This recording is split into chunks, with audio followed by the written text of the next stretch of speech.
this seems like maybe the least controversial of the very controversial bills that we've had today, but 6 days is not a lot of time to fix the kind of issues that we see with provisional ballots. I will start simply with my grandmother. My grandmother is 98 years old, and I say it every chance I get because it is such a blessing. But when she was born in the United States of America, she was not born a citizen. She was not born a citizen, one, because she was Native American, but two, because that's what her birth certificate said. She has two older brothers. The eldest, on his birth certificate, it said white. The middle brother, it said colored, because that's what people called us at the time. They had the same parents. Her brother, one, was just a little fairer than the other, and she was just in between. And so a doctor at birth made that distinction. And so it was relevant for her entire life. She never had to sit in the back of a bus because she was an Indian. She never had to do those kind of things because that's what the official paperwork said. My mother's birth certificate and all kinds of things were set up incorrectly. And so depending upon what space, she often has to provide additional documentation because some systems see her as one age and some systems see her as another. As we talk about the amount of time it takes to correct these very real issues, where I go and talk to seniors who don't have an accurate birth certificate because they were born at a time where people did not care to issue them one because it made them more mobile, because it gave them more flexibility. I represent a district and a host of people where accurate documentation is critically lacking.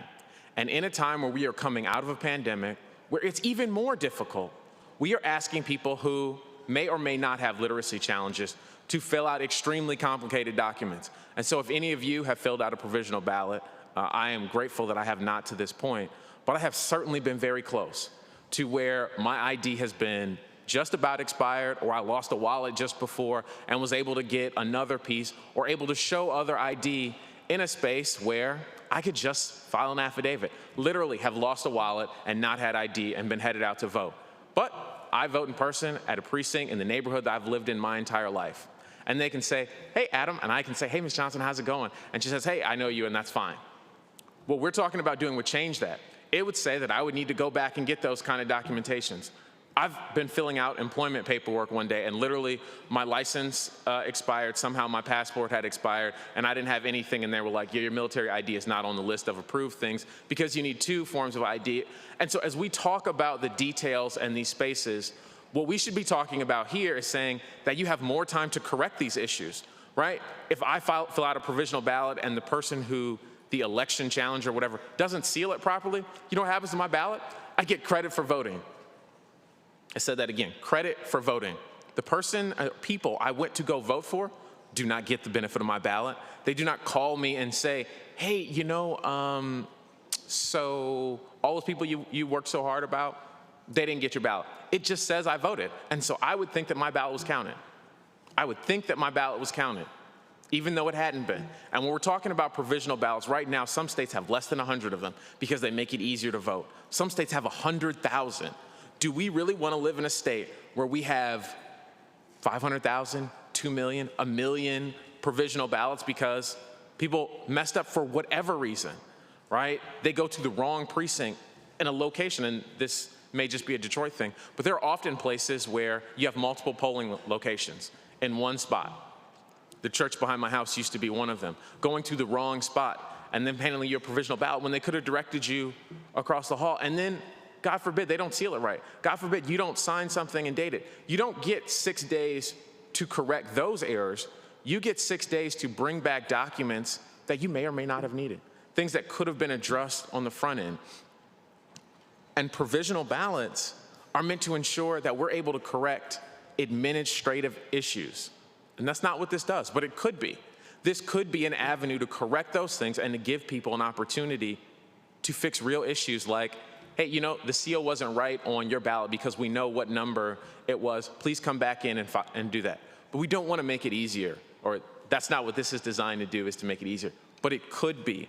This is an opportunity for us to fix problems, and we are creating even more.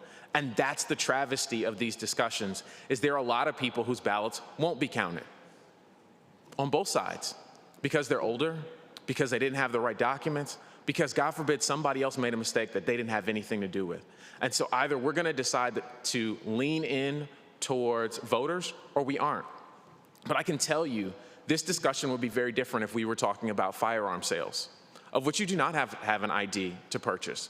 Between an individual going to those kind of spaces, and we talk about that and talk about it as though it is to protect your Second Amendment right. But the most fundamental right we have is to vote, to exercise democracy. It should be easy. It should be so easy.